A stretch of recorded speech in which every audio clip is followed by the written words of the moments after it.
सभी के जय मसीह की। मेरा नाम समीना है। मैं दिल्ली गुड़गांव से आई हूँ। मैं गांव के रहने वाली हूँ, बिहार के। मैं बचपन से बिहार में जन्म लिया, वहीं पर शादी हुआ, वहीं पर पली बड़ी। हमें किसी भी चीज़ के पता नहीं था। शादी हुआ, मैं ससुराल में गया। हमारे गांव में 16-17 साल की उम्र में शादी कर देते थे। हम ससुराल में गए, उसके बाद हमारा वहाँ अपने ससुराल में रहने लगे। रहते रहते हमारे घर में एकाएक ही लोग के मौत टीवी के द्वारे होने लग गया। उसमें हमारा आदमी भी ख़त्म हो गया। आदमी ख़त्म हो गया, 16-17 उम्र था। और मेरा बच्चा मैंने होते मतलब समझे 18-19-20 साल का मेरा उम्र हो गया। फिर मेरे को ससुराल बोला, कहते थे कि ये तो अभी जवान है, इसके माँ बाप ले जाए, इसके बच्चे के रख लो, ये अपना इसका माँ बाप फिर दूसरे शादी करा देगा। मेरे माँ बाप के लोग पूछा जाए तो कहते कि मैं इसको लेके जाऊंगी तो इसको 3 बच्चे के मैं ना लेकर के जाऊंगी, मैं इसके 3 बच्चे के लेकर क्या करूँगी। मतलब उधर से भी वही, इधर से वो। ये कहते थे कि मैं इसके बेटी के ना रखूँगी, वो मेरी मायके बोलता कि मैं इसके बेटी के नहीं रखूँगी। अब दोनों तरफ से मैं दुखी हो गया। फिर मैं कुछ दिन तक लिए वहाँ पर काम किया, चूड़ी लेठा की बिजनेस करके खाया, फिर भी लोग हमें वहाँ चैन से रहने नहीं दिया। मैं एक दिन बहुत ज़्यादा गुस्सा आया मुझे, बस अपने बच्चे को उठा लिया, एक जोड़ी कपड़ा पहन करके मैं देखती थी न्यूज़ में, चाहे कोई लगता बोलता था ना कि उधर में मार दिया, उधर में मार दिया, सबके मार के फेंक देता है।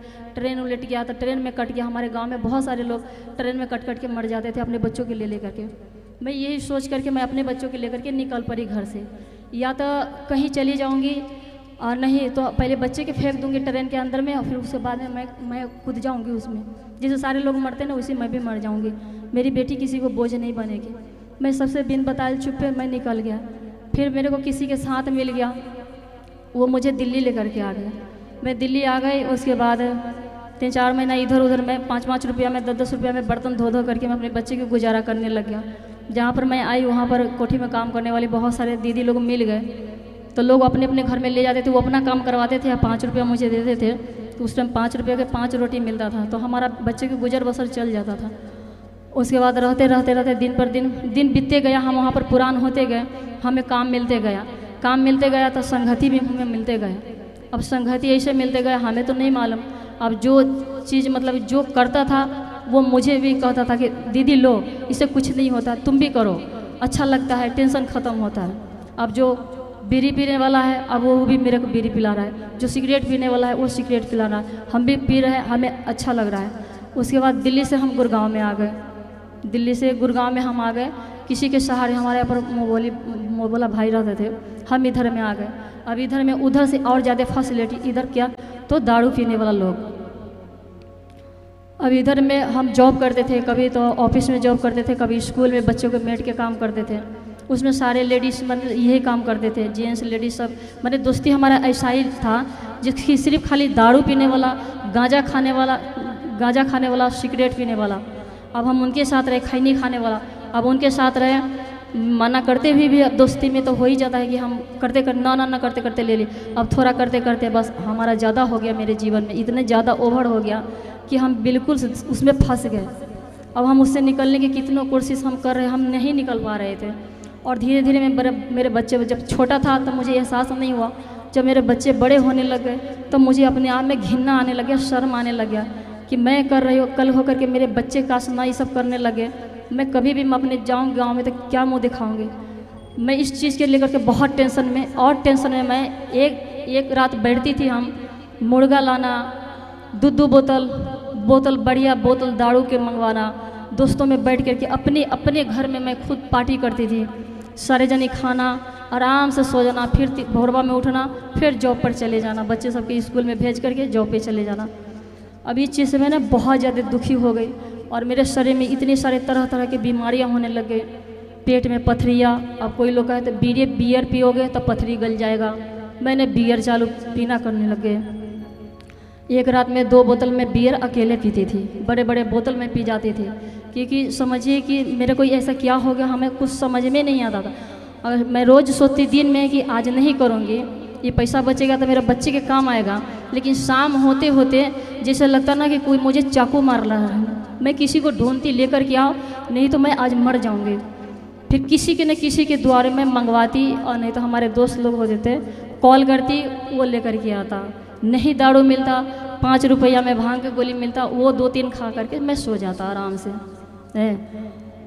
ऐसी मेरी लाइफ चलते चलते चलते चलते काम करते गए, बच्चे धीरे धीरे बढ़ते हो गया। अब बच्चों के देखा, दारू भी देखती थी, बच्चों देखती दारू देखती थी।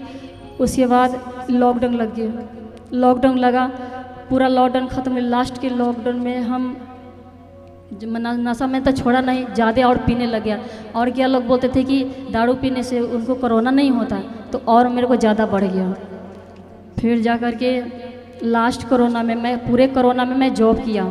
मैं कोठी में काम करती थी मेड के, तो पूरे कोरोना में मैंने जॉब किया, क्योंकि मेरे कोई मना नहीं करता था जॉब में जाने के लिए। घर के बगले में मैं जाती थी काम करने के लिए। उसके बाद उन्हीं के घर में काम करते करते मुझे भी झटका लगा, उस कोरोना के झटका मुझे भी लगा।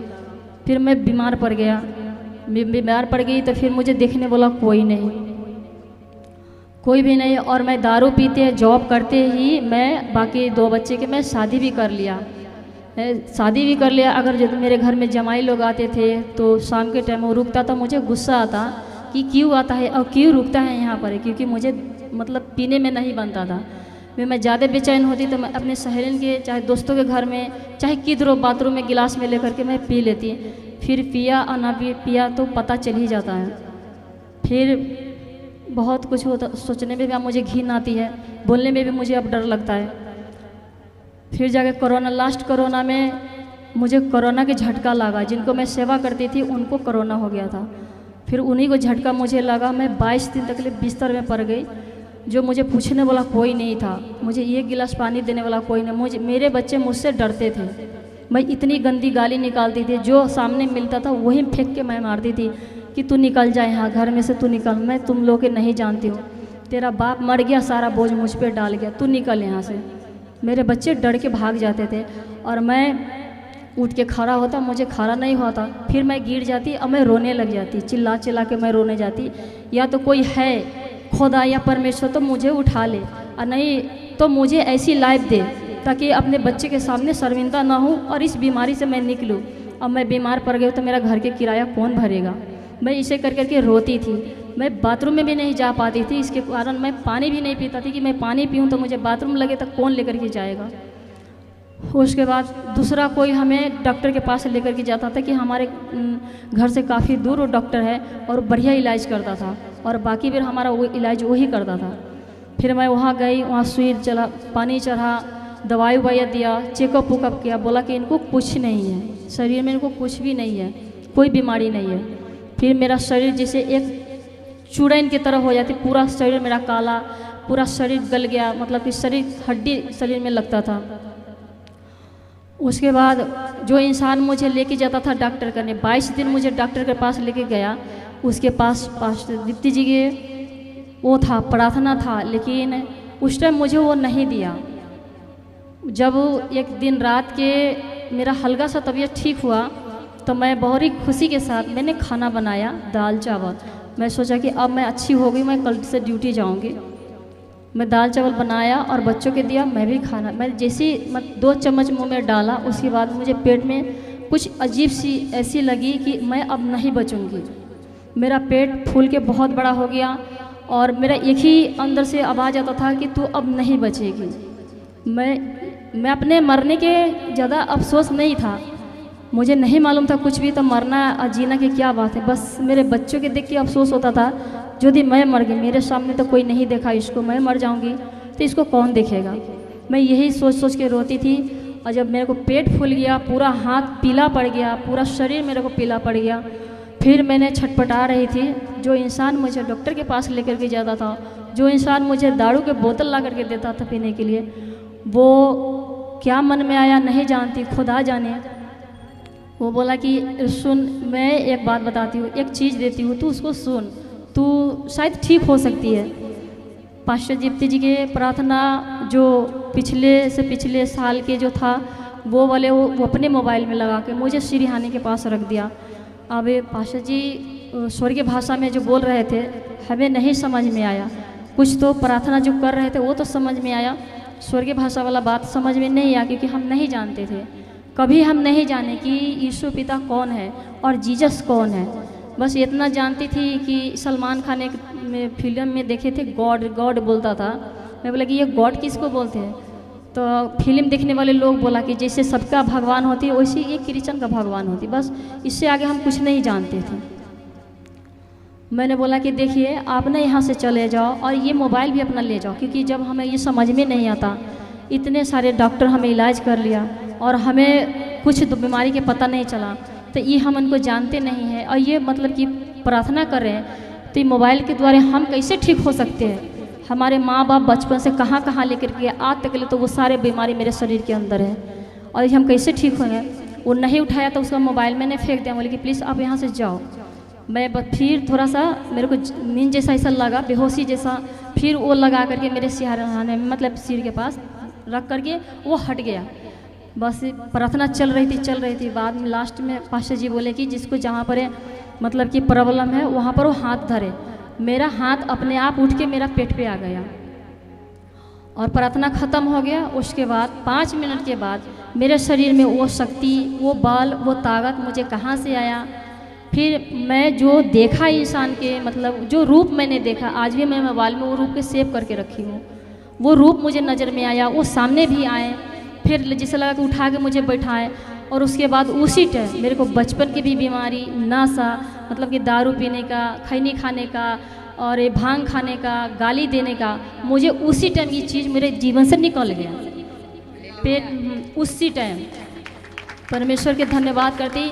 अब मैं जीवन भर उनको धन्यवाद करूंगी ना, उनके लिए जान दे दूंगी, तब भी हम ये नहीं उनका एहसान चुकाऊंगी और ना मैं उनको प्यार के कभी भूल सकती हूँ। फिर रह गया सिगरेट पीने का, एक आदत ही मुझे रह गया।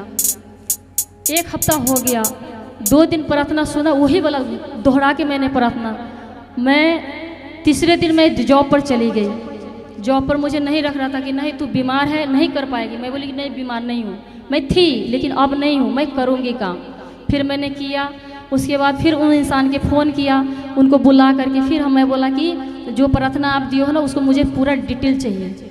फिर उसने मुझे पूरा डिटेल दिया। उस दिन से हम शाम सवेरे पास्टर जी के प्रार्थना सुनने लगे और मुझे ना समझ में आता था तो मैं कान में लीड लगा करके फिर पास्टर जी के मुँह लगल प्रार्थना करने लगी। फिर 1 हफ्ता हो गया, मेरे से सिगरेट नहीं छूट रहा था। फिर मेरे को गुस्सा आया, मैं बोले कि कोई ऐसा तो होगा भगवान कि मुझे कम से कम ये तो सिगरेट पीना तो छोड़ा दे। मैंने जैसे ही लगा करके मैंने मुँह में लगाया, वैसे ही उसमें की आग गिर करके मुझे यहाँ जल गया। ये बहुत ज़्यादा जल गया ये। फिर जा करके मैं उसी टाइम उसको फेंक दिया, बोला कि नहीं, कोई है परमेश्वर, कोई है भगवान, कोई है खुदा। जो सुन लिया, मुझे जला, आज से नहीं पीऊँगी, मैं नहीं पीऊँगी तो नहीं पीऊँगी। जितना डिब्बा था वो सारे तोड़ करके मैं WC में गिरा करके मैं फलस दबा दिया। और उसके बाद से आज तक ले मुझे उसको खुशबू से भी मुझे चक्कर आता है और उल्टी आता है। तो ये सारे आदर मान में मैं अपने खुदा प्रभु यीशु मसीह के और मैं अपने पास्टर जी के देती हूँ कि मुझे इस कीचड़ में से, इस दलदल में से हमें बाहर आज लेकर के आए और आज एक अच्छी, हम समझ लो कि एक विश्वासी जीवन मैं अच्छी से जी रही हूँ। उस दिन से आज तक ले मैं प्रभु के हम पल्ला नहीं छोड़े हैं, न कभी छोड़ूंगी। मर जाऊंगी भूखे प्यासे, लेकिन हम यीशु पिता के हम पीछा नहीं छोड़ूंगी, ना हम पास्टर दीप्ति जी के पीछा छोड़ूंगी। जोर से ताली बजा परमेश्वर का धन्यवाद करें, जोर से यीशु की समर्थी में। मैं नासरी नु पाया जदों दा मेरा जीवन हो गया। मैं नासरी नु पाया जदों दा मेरा जीवन हो गया। जोर से ताली बजा परमेश्वर का धन्यवाद करें, जोर से यीशु की समर्थी में।